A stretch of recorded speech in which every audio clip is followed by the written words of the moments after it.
इस वीडियो में मैं आपसे बात करने वाला हूं। वीडियो स्टार्ट करने से पहले मैं आपको बता देता हूं, अगर अभी तक आपने हमारा चैनल सब्सक्राइब नहीं किया तो चैनल जरूर सब्सक्राइब करें, क्योंकि आज एनएचएम के जो 3 कैडर के रिजल्ट आए, डाटा एंट्री ऑपरेटर, सीएचओ और एएनएम, इन तीनों एग्जाम के स्क्रूटनी फॉर्म सेम डेट में भरे जा रहे। कब भरे जाएंगे वीडियो में बता दूंगा, लेकिन स्क्रूटनी फॉर्म भरने से पहले आपको कौन कौन से दस्तावेज तैयार रखने हैं, क्योंकि स्क्रूटनी फॉर्म फिल करते समय आपको वो दस्तावेज अपलोड करने होंगे।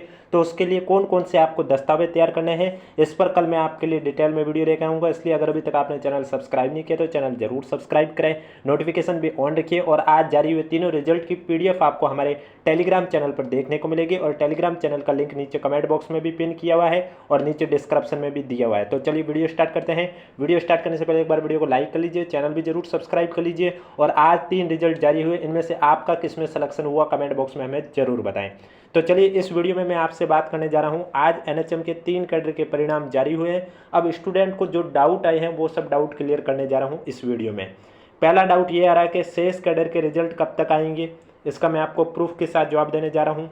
दूसरा डाउट आ रहा है कि कौन सी रैंक वालों का फाइनल सिलेक्शन होगा, ये आपको कैसे चेक करना है, क्योंकि अधिकांश स्टूडेंट कह रहे हैं कि रिजल्ट कैसे आया, हमें समझ में नहीं आया कि रिजल्ट किस तरीके से ये जारी किया गया है, रैंक जारी किया, अब डीवी किसका होगा किसका नहीं होगा, ये कैसे पता करें। तो ये डाउट भी आपको इस वीडियो में क्लियर कर दूंगा। तीसरा, डीवी के लिए कितने स्टूडेंट को बुलाया जाएगा, इसके बारे में भी चर्चा करूंगा। स्क्रूटनी फॉर्म है वो किन स्टूडेंट को भरना होगा, और स्क्रूटनी फॉर्म कब से शुरू होंगे, और जिन रिजल्ट में क्वेश्चन डिलीट हुए तो क्या उसमें बोनस नंबर मिले, इन सभी की चर्चा करने जा रहा हूँ। इसलिए वीडियो को बिना स्किप किए कंप्लीट देखें। और अगर आपको भी इन बीच कहीं कुछ डाउट आ रहा है तो कमेंट बॉक्स में हमें जरूर पूछिए। और कल मैं आपके लिए इन तीनों एग्जाम के रिलेटेड डॉक्यूमेंट वेरिफिकेशन के लिए, दस्तावेज सत्यापन के लिए यानी कि, और स्क्रूटनी फॉर्म फिल करने से पहले आपको कौन कौन से दस्तावेज तैयार रखने हैं, जिससे कि जब स्क्रूटनी फॉर्म के लिए लिंक एक्टिव होगा, एसएसओ आईडी के माध्यम से आपको फिल करना होगा, तो वो आप आराम से फिल कर सको। तो चलिए वीडियो स्टार्ट करते हैं। सबसे पहले तो मैं बता देता हूँ, आज जो रिजल्ट जारी हुआ इनमें बहुत स्टूडेंट को ये डाउट आ रहा है कि सभी की रैंक क्यों नहीं जारी की है। क्योंकि मैं आपको बता देता हूँ, आज जो तीनों रिजल्ट आए हैं उनमें टोटल कितने स्टूडेंट की रैंक जारी की है और कितने स्टूडेंट एग्जाम में बैठे थे। सबसे पहले मैं उसके बारे में जानकारी दे देता हूँ। तो आपको बता देता हूँ, सबसे पहले आज जो रिजल्ट आया वो डाटा एंट्री ऑपरेटर एग्जाम का रिजल्ट आया था। इसमें जो परीक्षा में शामिल स्टूडेंट थे वो 6243 थे। कितने थे? 6243। चलिए बता देते हैं इसमें टोटल पद कितने हैं वो भी आपको साथ में बता देते हैं। देखो, इस भर्ती में टोटल स्टूडेंट जो परीक्षा में बैठे थे वो 6243 थे डाटा एंट्री ऑपरेटर में। और इसमें पद है आपके 262 पद है, जिनमें से नॉन टीएसपी में 199 पद है और टीएसपी में आपके 63 पद है। इसके लिए जो रैंक में रिजल्ट में जो लिस्ट में आए, यानी कि एग्जाम तो 6243 ने दिया, लेकिन रैंक में सिर्फ नॉन टीएसपी से 837 कैंडिडेट के नाम जारी किए गए हैं और टीएसपी से 27 कैंडिडेट के नाम हैं वो लिस्ट में जारी किए गए हैं। बाकी कैंडिडेट के लिस्ट में नाम क्यों नहीं आया है उसके पीछे का भी रीज़न बताऊंगा, लेकिन उससे पहले एएनएम और सीएचओ एग्जाम में भी बता देता हूं टोटल कितने स्टूडेंट ने परीक्षा दी है और रैंक में कितने स्टूडेंट का रिजल्ट शो कर रहा है। सीएचओ एग्जाम की बात करें तो सीएचओ एग्जाम में आपको मालूम है टोटल 3169 पद है, जिसमें से नॉन टीएसपी के आए आपके टोटल आपके 3934 पद है। 3169 तो नॉन टीएसपी के 3934 पद टोटल है, जिनमें से नॉन टीएसपी के 3169 पद है और टीएसपी के है आपके 769 पद। अब सीएचओ एग्जाम के लिए टोटल 73,703 कैंडिडेट ने परीक्षा दी थी, लेकिन जो लिस्ट जारी की गई है उसमें मात्र नॉन टीएसपी से तो 31,999 कैंडिडेट के नाम हैं और टीएसपी में आपके 2,806 कैंडिडेट के ही नाम हैं। बाकी कैंडिडेट के नाम क्यों नहीं है, ये डाउट आ रहा है आपको। और तीसरा जो रिजल्ट जारी किया गया है वो जारी किया गया है एएनएम एग्जाम का रिजल्ट, जिसमें टोटल 234 पद थे, नॉन टीएसपी के 165 थे और टीएसपी के 69 थे। अब 234 पद, नॉन टीएसपी के 165, टीएसपी के 69, इसमें टोटल महिला स्टूडेंट 12,199 ने परीक्षा दी। लेकिन जो रैंक वाइज रिजल्ट आया उसमें 509 नॉन टीएसपी से महिला स्टूडेंट की रैंक जारी की है और टीएसपी से 25 महिला कैंडिडेट की लिस्ट में नाम आया। बाकी का क्यों नहीं आया? तो सबसे पहले तो मैं इसका आपका जो डाउट है वो क्लियर कर देता हूँ, क्योंकि बाकी स्टूडेंट के लिस्ट में नाम क्यों नहीं आए। तो मैं आपको बता देता हूँ, आज जो एनएचएम के 3 रिजल्ट जारी हुए हैं, इन तीनों रिजल्ट में जो लिस्ट में नाम आए हैं वे उन्हीं कैंडिडेट के हैं जो जनरल, EWS, MBC, OBC, इन कैटेगरी के जो कैंडिडेट हैं उनके 40% या 40% से ज़्यादा बने हैं, उनका रैंक में नाम है। और SC ST में वे कैंडिडेट जिनके 35 या 35% से ज़्यादा परसेंटेज बने हैं, उनके नाम हैं। अब अगर किसी कैंडिडेट को ये डाउट आ रहा है कि मेरे 40% से ज़्यादा बने हैं, या फिर कोई SC ST का है जो कह रहा मेरे 35% से ज़्यादा बने हैं फिर भी लिस्ट में मेरा नाम क्यों नहीं है, तो उसके पीछे का कारण ये है कि हो सकता है कि उसने क्वेश्चन नंबर के 10% से ज़्यादा ऐसे क्वेश्चन हैं जिसमें गोले नहीं भरे हैं। क्योंकि आपने आज 3 रिजल्ट देखे, तीनों रिजल्ट में स्टूडेंट की संख्या बताई गई है जिन्होंने 10% से ज़्यादा ऐसे प्रश्न हैं जिसमें गोले नहीं भरे हैं। क्योंकि आपको ये रूल मालूम था 150 क्वेश्चन एग्जाम में पूछे जा रहे हैं तो उसके 10% हुए 15 क्वेश्चन, यानी कि आपने भी अगर पेपर में 15 से ज़्यादा ऐसे क्वेश्चन हैं जिसमें एक भी गोला नहीं भरा तो आपका भी रिजल्ट अयोग्य कर दिया गया, यानी कि रिजल्ट जारी नहीं किया, फिर चाहे आपके कट ऑफ से ज़्यादा भी क्यों नहीं मार्क्स आ रहे थे। उम्मीद करता हूँ ये डाउट आपको क्लियर हो गया होगा कि जितने स्टूडेंट बैठे थे उन सभी का रैंक क्यों नहीं जारी की गई है। मात्र किसी में 837, किसी में 509, तो CHO में 31,999 कैंडिडेट के नॉन TSP के ही रैंक क्यों जारी की गई है। जिनकी रैंक जारी नहीं की गई है उनके 40% भी नहीं बने थे और SC ST में 35% नहीं बने हैं, उस वजह से उनकी रैंक जारी नहीं की है।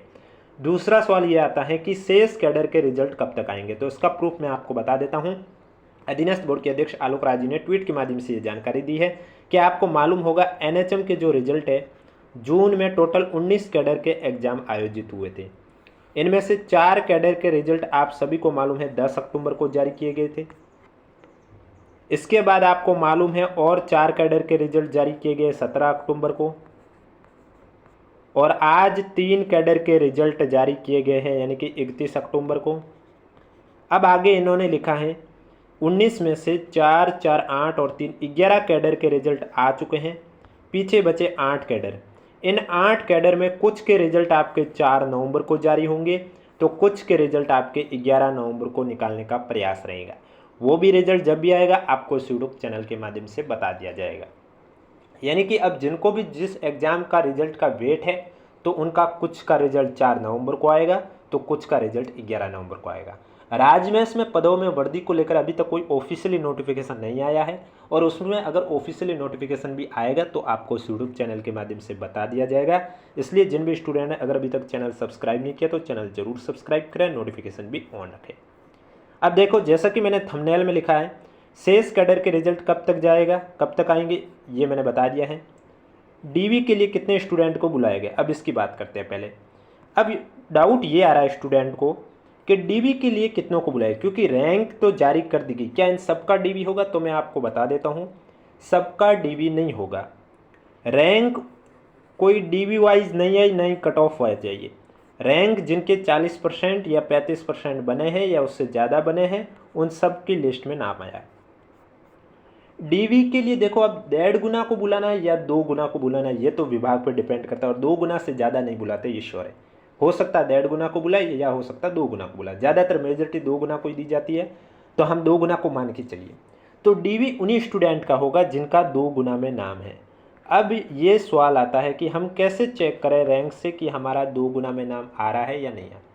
तो आपने देखा होगा चाहे डाटा एंट्री ऑपरेटर हो, ANM हो या CHO, आज के रिजल्ट के तीनों रिजल्ट में आपको कट ऑफ देखने को मिली। अब कुछ स्टूडेंट को ये भी डाउट आया होगा कि पहले जो 8 कैडर के रिजल्ट आए थे उनमें कट ऑफ क्यों नहीं बताई गई। तो मैं आपको बता देता हूं 10 अक्टूबर के आसपास ही, यानी कि अक्टूबर मंथ में RSSB बोर्ड के अध्यक्ष साहब ने ट्वीट के माध्यम से ये जानकारी दी थी कि हम अभी रिजल्ट में नवाचार कर रहे हैं कि हम कोशिश करें। देखो, पहले ये रैंक वाइज जारी करते थे, अब इन्होंने कहा हम कोशिश कर रहे हैं कि विभाग की ओर से 2 गुना के हिसाब से कट ऑफ भी साथ में जारी करें, और ये शुरुआत इन्होंने जो है अकाउंट असिस्टेंट के रिजल्ट से की है। तो जो पहले के रिजल्ट आ चुके हों उनमें उन्होंने कट ऑफ इसलिए नहीं बताए। अकाउंट असिस्टेंट के रिजल्ट या उसके बाद से जो जो रिजल्ट प्रिपेयर हुए हैं उन सभी में उन्होंने कट ऑफ भी बताई है, रैंक वाइज रिजल्ट भी बताए। यानी कि आगे जो 4 नवंबर और 11 नवंबर को भी NHM के जो 8 कैडर के रिजल्ट जारी किए जाएंगे तो उसमें भी वे कट ऑफ बताएंगे। अब सवाल ये आता है कि जो 8 कैडर के रिजल्ट जारी हो चुके हैं उनकी कट ऑफ का क्या हुआ, वो कट ऑफ कब देखने को मिलेगी। तो उनकी तो अब कट ऑफ आपका जब फाइनल रिजल्ट जारी होगा, यानी कि पहले उनका डीवी होगा, डॉक्यूमेंट वेरिफिकेशन होगा, उसके बाद पदों के हिसाब से फाइनल रिजल्ट जब जारी होगा तो उसमें डायरेक्ट बताई जाएगी कि फाइनल कट ऑफ है वो उनमें कितनी गई है। अब आपका ये डाउट है कि 2 गुना में आपका नाम है या नहीं, ये आपको कैसे चेक करना है। तो ये आपको मालूम होगा आज के रिजल्ट में नॉन टीएसपी और टीएसपी की कैटेगरी वाइज कट ऑफ जारी की गई है और उसी कट ऑफ से आपको देखना, अगर आपके नंबर कट ऑफ जितने या उससे ज़्यादा है तो आपको भी डीवी के लिए बुलाया जाएगा, यानी कि आपको भी स्क्रूटिनी फॉर्म भरना होगा। देखो, स्क्रूटिनी फॉर्म उन्हीं को भरना है जिनका 2 गुना में नाम आया। अब 2 गुना में नाम आया वो कैसे चेक करना, वो आपको कट ऑफ दे रखी है, उससे अगर नंबर बराबर या उससे ज़्यादा है तो आपका भी स्क्रूटिनी फॉर्म आपको भी भरना होगा। बाकी आप जब एसएसओ आईडी एक्टिव करोगे, एसएसओ आईडी लॉगिन करोगे, तो जिनको स्क्रूटिनी फॉर्म भरने की आवश्यकता होगी उनके स्क्रूटिनी फॉर्म में ऑप्शन आ जाएगा एग्जाम का नाम, चाहे वो एएनएम का हो, सीएचओ का हो या फिर डाटा एंट्री ऑपरेटर का हो।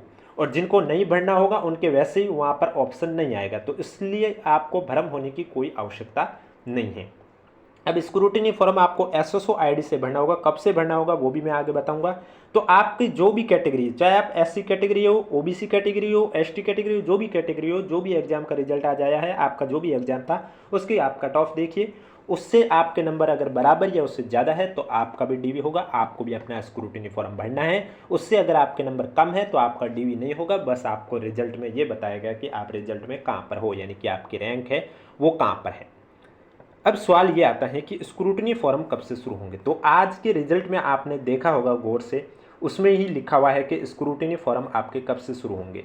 तीनों एग्जाम के लिए सेम डेट दे रखी है स्क्रूटनी फॉर्म की, चाहे तो आप अभी भी पीडीएफ देख सकते हैं और तीनों रिजल्ट की पीडीएफ आपको हमारे टेलीग्राम चैनल पर देखने को मिलेगी, जिसका लिंक नीचे डिस्क्रिप्शन में दिया हुआ। अगर अभी तक आपने ज्वाइन नहीं किया तो आप जाकर ज्वाइन कर सकते हो।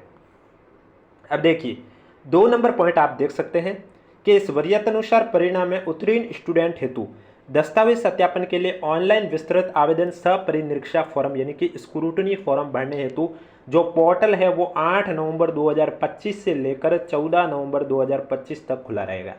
यानी कि चाहे आपका एएनएम एग्जाम हो, सीएचओ एग्जाम हो या डाटा एंट्री ऑपरेटर एग्जाम हो, तीनों एग्जाम के लिए जो स्क्रूटनी फॉर्म है वो आपको एसएसओ आईडी के माध्यम से भरना है। कल मैं आपके लिए एक वीडियो भी लेके आ जाऊंगा कि भाई स्क्रूटनी फॉर्म भरते कैसे हैं और उसको भरने के लिए आपको कौन कौन से दस्तावेज तैयार करने हैं। लेकिन उससे पहले मैं आपको बता देता हूँ, इन तीनों एग्जाम के लिए स्क्रूटनी फॉर्म का जो लिंक है वो आपके 8 तारीख को एक्टिव होगा, 8 नवंबर को, जो कि 14 नवंबर तक एक्टिव रहेगा, यानी कि 7 दिन का आपको चांस दिया जाएगा। इस बीच आपको अपना स्क्रूटनी फॉर्म भरना है। एक बार लिंक डीएक्टिव हो गया उसके बाद आप स्क्रूटनी फॉर्म नहीं भर पाओगे। स्क्रूटनी फॉर्म एसएसओ आईडी के माध्यम से 100 रुपये का चार्ज लगता है और आपको फिल करना होता है। उसमें आपको डॉक्यूमेंट भी, दस्तावेज भी अपलोड करने होते हैं। कौन कौन से दस्तावेज है इसकी मैं जानकारी ले आऊँगा। और वीडियो पसंद आ रहा है तो एक बार वीडियो को जरूर लाइक कीजिए, चैनल भी जरूर सब्सक्राइब कीजिए। और आज जो 3 रिजल्ट जारी हुए इनमें से आपका किसमें सिलेक्शन हुआ कमेंट बॉक्स में हमें जरूर बताएं। अब अगला डाउट ये आता है, जिनका डीवी में नाम आ रहा है या जिनके कट ऑफ से ज़्यादा नंबर आ रहे हैं वो अपनी रैंक से कैसे चेक करें कि उनका फाइनल सिलेक्शन होगा या नहीं होगा। ये बात मैं बताने जा रहा हूँ। तो सबसे पहले मैं आपको बता देता हूँ, आपकी रैंक जहाँ पर भी है, चाहे वो आपकी रैंक 800 पर है, चाहे 200 पर है, चाहे 300 पर है या 400 पर है, जहाँ पर भी है आपको सबसे पहले ये चेक करना है क्या आपका जनरल से हो रहा है। उसके बाद आपको अपनी कैटेगरी, चाहे वो एससी हो, एसटी हो, ईडब्ल्यूएस है या ओबीसी हो। अब देखिए कैसे चेक किया जाता है कि आपका फाइनल सिलेक्शन होगा या नहीं होगा। उसके लिए सबसे पहले आपको उस भर्ती में पदों का वर्गीकरण पता होना चाहिए, यानी कि चाहे एएनएमओ, सीएचओ, डाटा एंट्री ऑपरेटर, उसमें कितने पद थे, कौन सी कैटेगरी में कितने पद थे, आपकी जो कैटेगरी है यानी कि उसमें जनरल में कितने पद है और आपकी जो कैटेगरी है उसमें कितने पद है। बस ये 2 चीज़ आपको देखनी है आपको अपनी रैंक चेक करने के लिए। अब अगर आपकी रैंक जनरल में नहीं आ रही है, जनरल में जैसे कि कोई भर्ती है उसमें जनरल में 100 पद है और आपकी रैंक माना कि आ रही है 200वीं रैंक, इसका मतलब कि जो स्टार्टिंग के 100 रैंक वाले स्टूडेंट है वो सभी जनरल से सेलेक्ट हो जाएंगे, यानी कि उनका फाइनल सिलेक्शन हो जाएगा। क्योंकि जनरल के लिए पद थे 100 और स्टार्टिंग के 100 जो कैंडिडेट है वो जनरल से हो चुके हैं, फिर चाहे वो किसी भी कैटेगरी का क्यों ना हो, चाहे वो SC का हो, ST का हो, EWS का हो, OBC का हो, वो जनरल से सेलेक्ट हो जाएगा।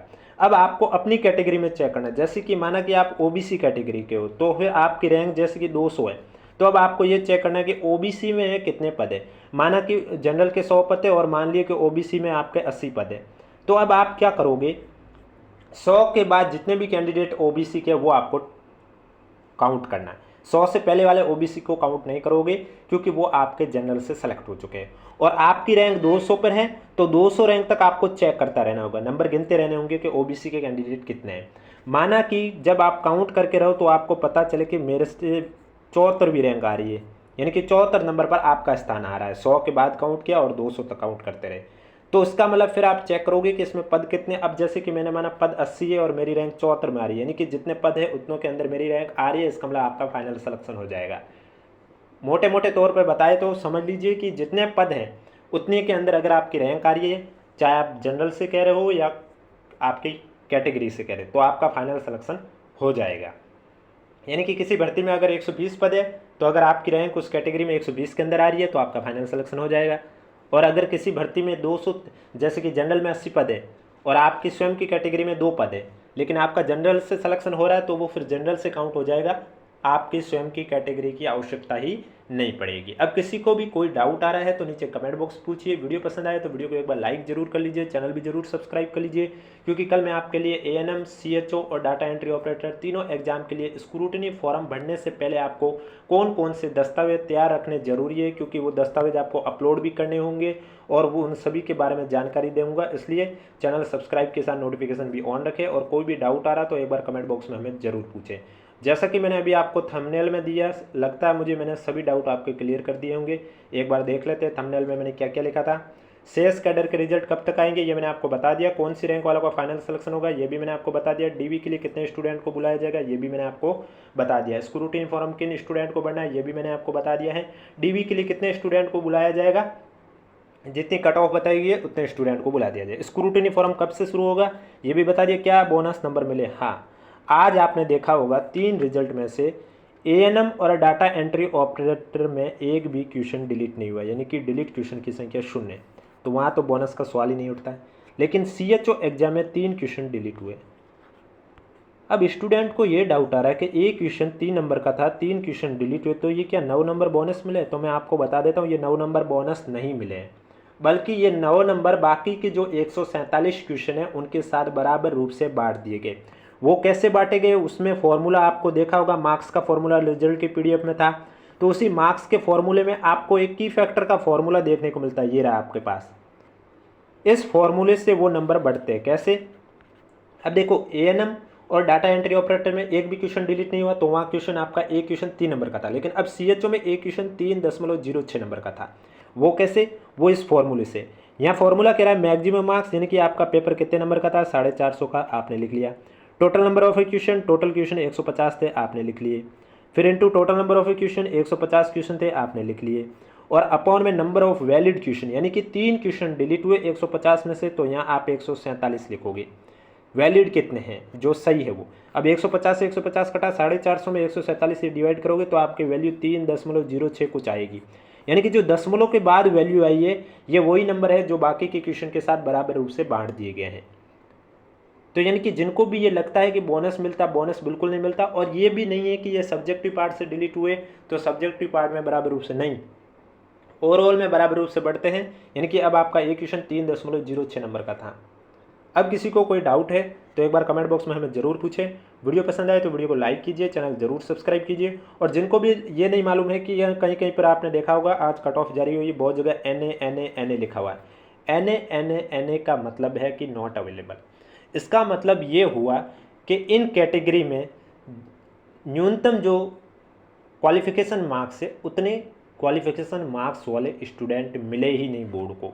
यानी कि ये SC कैटेगरी हो, ST कैटेगरी हो, यहाँ पर NA ये लिखा इसलिए है क्योंकि SC ST के लिए न्यूनतम 35% लाना कंपलसरी था, तो इतने परसेंटेज वाले स्टूडेंट बोर्ड को मिले नहीं, उस वजह से बोर्ड ने यहाँ पर NA लिखा है। और कोई डाउट आ रहा है तो एक बार हमें ज़रूर पूछ लीजिए। और आज जो 3 रिजल्ट जारी हुए, तीनों रिजल्ट की PDF आपको हमारे टेलीग्राम चैनल पर देखने को मिलेगी, जिसका लिंक नीचे डिस्क्रिप्शन में दिया हुआ। अगर अभी तक आपने ज्वाइन नहीं किया तो आप जाके ज्वाइन कर सकते हो। उम्मीद करता हूँ ये वीडियो देखने के बाद आपके जितने भी डाउट थे वो क्लियर हो चुके होंगे। अब विभाग की ओर से DV को लेकर जब भी शेड्यूल आएगा, फिर इन डॉक्यूमेंट वेरिफिकेशन में जहाँ जहाँ शेड्यूल का फॉर्मेट, जहाँ जहाँ दस्तावेज में फॉर्मेट की ज़रूरत है, जैसे चरित्र प्रमाण पत्र हुआ, शपथ पत्र हुआ, हैंड रिटन का हुआ है, अन्य प्रमाण पत्र के भी हुए, तो उन फॉर्मेट कौन सा होना चाहिए वो सभी भी जानकारी आपको इस यूट्यूब चैनल पर मिलती रहेगी। और आगे की भी कैडर और पदों में वृद्धि को लेकर जैसी अपडेट आएगी आपको इस यूट्यूब चैनल पर मिलती रहेगी।